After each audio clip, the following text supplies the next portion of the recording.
Hey everyone, so my name is Ryan McCauley, and this is my research proposal called America's Gridlock Approach to Global Warming, a call for a major climate change treaty. So we start with my executive summary, which pretty much consists of three things. One, the dangers of climate change and how they continue to affect and threaten America. um, what my proposal will do, which is taking a very close look at why America failed to sign and ratify the Kyoto Protocol, and more importantly, what that meant exactly to this public policy issue. And finally, would signing a major climate change treaty be the answer to America's gridlock? And this proposal will also take a look at what that gridlock really is. So, who's to blame? In my research over the past couple months has been, or I have found that one of the biggest problems is the overlapping in pretty much the collision of state and federal environmental policies. And what I mean by that is a lot of times we have seen federal government policies set certain standards and requirements and things like that, and say to lower CO2 emissions. And what happens is a lot of states, take California for example. I'll be talking a lot about California in this presentation, but California will actually want to exceed the federal policies and do more. And while that's good that California or other states want to do more, it causes confusion. People don't know exactly who to listen to, what to follow, and that's a big problem. So, speaking of problems, let's talk about the perception problem that we have. So, back when the Kyoto Protocol was there and we could have ratified it, President Bush, and I quote, said that the Kyoto Protocol exempts 80% of the world, including major population centers such as China and India, from compliance and would cause serious harm to the U.S. economy. So, after this decision, of course, America being a world leader, a lot of other countries turned away and said, well, if America's not joining the Kyoto Protocol, then we're not. And of course, there's a great irony. So, power to the people. In a Stanford public opinion poll, 39 states were asked, should the U.S. take action on global warming regardless of the actions of other countries? And in those states, a lot of them being higher than the average, but nevertheless, the average was still 61.7 that supported the idea of America taking action no matter what other countries did. So now we go to my research design. My proposal pretty much consists of a two-part plan, and in that we're going to obtain public opinion data because I believe that's what is going to be the driving factor in this fight against global warming. Um, and we're going to see how that shapes our efforts. And then we're going to conduct in-depth interviews asking very specific and simple questions to governors across America and how this vote, which I will talk about, takes place. Once all this is done and both parts are complete, we're going to have enough data to create what I would like to call a groundbreaking portfolio in this public policy issue. And with that, we're going to see a lot more concrete and widespread public opinion data, obviously, and we're going to have what governors have to say on record, and it's going to put a lot of people on the spot, which I think is going to be very, very necessary. So, power to the people.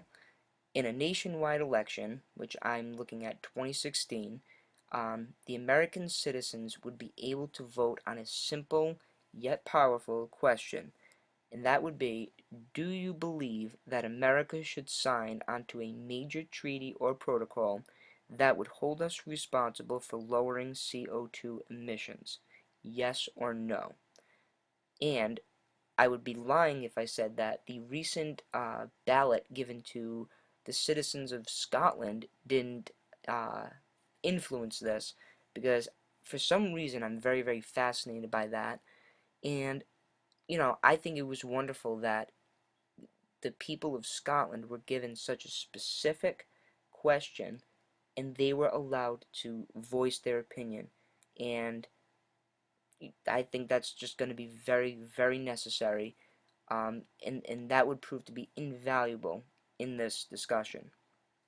So, in this proposal, there will be two groups that I will focus on, and that will be coastal states and inland states.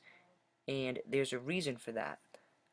Each represents its own patterns, and we would expect that coastal states would very much more support signing a major treaty or protocol than the inland states. And the reason for that is, I mean, it might be pretty obvious, but coastal states unfortunately experience more effects of climate change than inland states. And I'm not saying inland states don't see any effects of global warming, but coastal states have things like rising sea levels. You know, it's terrible. So we would expect that, but when you compare the two, we will be able to see throughout the country very specific voting patterns that, again, I think will be beneficial.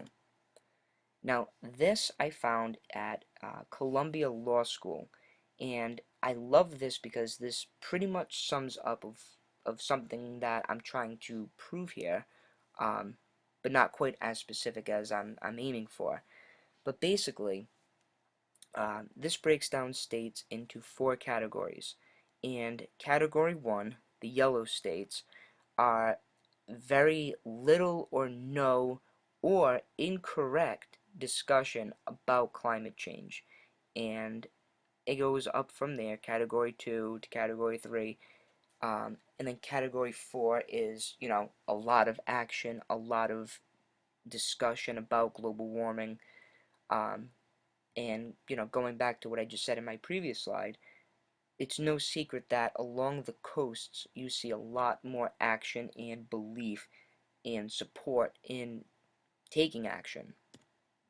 So the quantitative data, obtaining these votes will certainly be time consuming, but it's going to be more concrete than any public opinion poll, any public opinion survey. I mean, this is going to be something that we will be able to answer to, be able to use, and it's going to be hard to argue these votes and the turnout. Um, with this, we can see not only where the states are going, but when put together, the coastal and inland states will obviously be able to form a national opinion as well, and that will be the driving factor of where America goes going forward.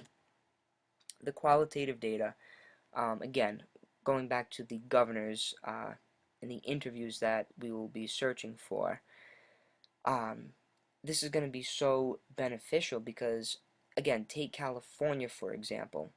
We would expect California to support this question overwhelmingly. Now, a governor who doesn't support signing a major treaty or protocol would have two choices. He would either have to side with the people, aka lying, or he would go against the people, which now people know where he stands, and I mean, even though he's being truthful, then you know what to expect. So the limitations and challenges. Getting the question that I am proposing onto a national ballot will definitely be the most difficult part, but we must continue to exploit what the public thinks of this issue. Because again, after looking at so many public opinion polls and different surveys, there's reason to believe that a lot of states and America as a whole is definitely in support of taking more action. Um, as far as the governors go, what we just said, you know, having the governors on record taking a stance for or against what or how their state voted is going to be crucial. So, in conclusion, again, I really believe that there's so much evidence, and I think that if given the chance, Americans would respond and say, yes, we want to step up and sign this major treaty or protocol, such as the Kyoto Protocol, and take a form a commitment in lowering CO2 emissions. Um, and even with that, going back to the perception problem, I think a lot of other nations would um, give America credit and would stand behind us and say, you know what, now that America's really stepping up, we want to as well. And then, if nothing else, the proposal would show the whole world where we stand once and for all, and it's really going to clear up gridlock. Um, there's going to be no more question of people wishing they had something. We're going to know once and for all. So, I think this public policy issue is one of the most, if not the most important going forward. This is very near and dear to my heart, in case you couldn't tell. But I did hope you all enjoy, and I look forward to watching everyone else's. I look forward to the feedback, and thank you very much again.